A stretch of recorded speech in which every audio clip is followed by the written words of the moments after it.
राजनीति, सियासत और लीला। क्या ममता बनर्जी तीसरा मोर्चा बनाने जा रही हैं या उनका मोर्चा ही दूसरा मोर्चा होगा, विकल्प होगा? देखना दिलचस्प होगा।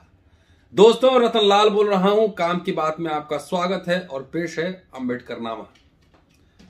ममता बनर्जी बंगाल में बीजेपी को शिकस्त देने के बाद उनका आत्मविश्वास काफी बढ़ा है।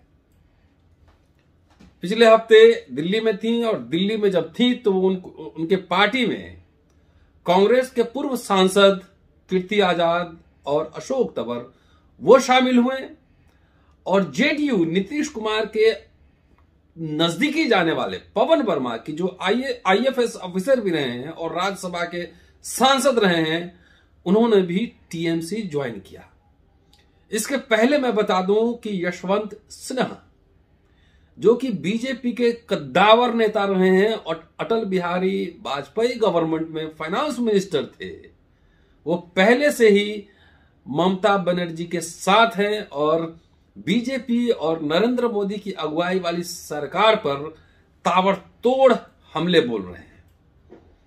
असम और मेघालय में कई कांग्रेस के नेताओं ने, वरिष्ठ नेताओं ने टीएमसी, ममता बनर्जी की पार्टी टीएमसी को अपनाया है, उसमें शामिल हुए हैं और इससे सारा ज्यादा घाटा जो है कांग्रेस को हो रहा है।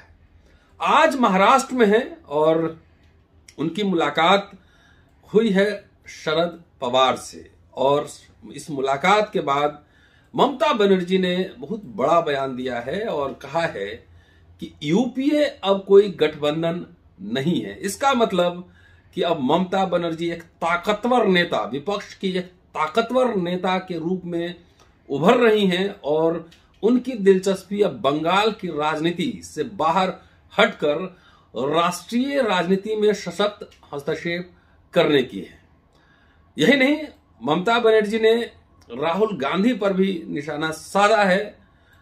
शरद पवार और ममता बनर्जी के बीच तकरीबन 1 घंटे की मीटिंग शरद पवार के घर सिल्वर ओक अपार्टमेंट में हुई है। इस मुलाकात के बाद NCP, nationalist congress party chief Sharad Pawar ने कहा कि महाराष्ट्र और पश्चिम बंगाल का पुराना रिश्ता है।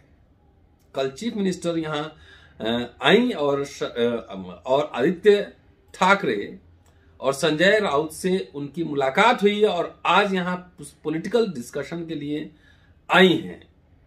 उन्होंने बंगाल में अपनी जीत को लेकर एक्सपीरियंस शेयर किया है। शरद पवार ने आगे कहा है कि वे भारतीय जनता पार्टी के खिलाफ हैं और वह हमारे साथ खड़े होकर बीजेपी का मुकाबला कर सकते हैं कि जो भी भारतीय जनता पार्टी के खिलाफ हैं वो साझा मोर्चा बना सकते हैं।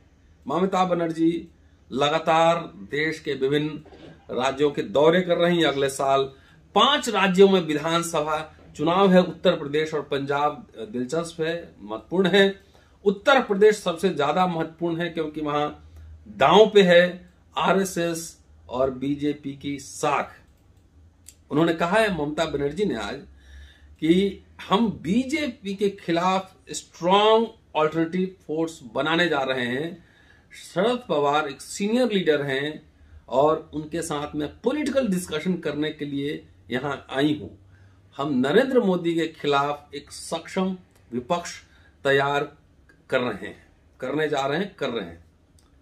इससे पहले ममता ने मुंबई में वाईवी चौहान हॉल में सिविल सोसाइटी के लोगों से मुलाकात की है और कहा कि अगर रीजनल पार्टीज एक साथ आ जाएं तो भारतीय जनता पार्टी को आसानी से हराया जा सकता है।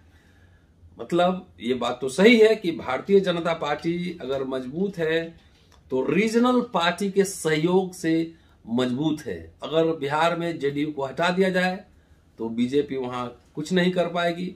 उत्तर प्रदेश में बहुत सारे रीजनल पार्टी को उनसे हटा दिया जाए, बीजेपी कुछ नहीं कर पाएगी। तो ये बात सही है कि रीजनल पार्टी का इंपॉर्टेंस लगातार बढ़ रहा है। ममता गांधी ने राहुल गांधी पर भी निशाना साधा है और दिलचस्प है, अपने पुराने अंदाज में, खेला हुए अंदाज में उन्होंने कहा है कि कोई कुछ नहीं करता है और विदेश में ही रहेगा तो कैसे चलेगा, ना चलवे दादा ना चलवे, विदेश में रहेगा तो कैसे चलेगा। ममता से जब यह पूछा गया है कि क्या वे विपक्ष का चेहरा बनेंगी तो बहुत मॉडेस्ट तरीके से उन्होंने रिप्लाई दिया है कि मैं एक छोटी वर्कर हूं और वर्कर ही बनी रहना चाहती हूं।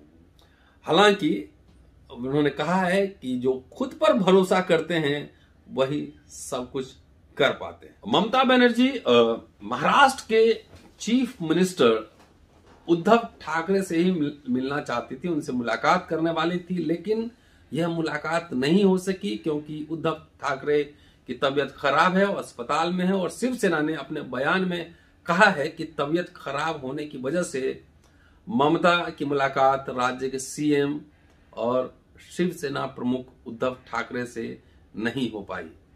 मुंबई आने से पहले ममता दिल्ली में थी और यहां जो हुआ वो पहले मैं बता चुका हूं।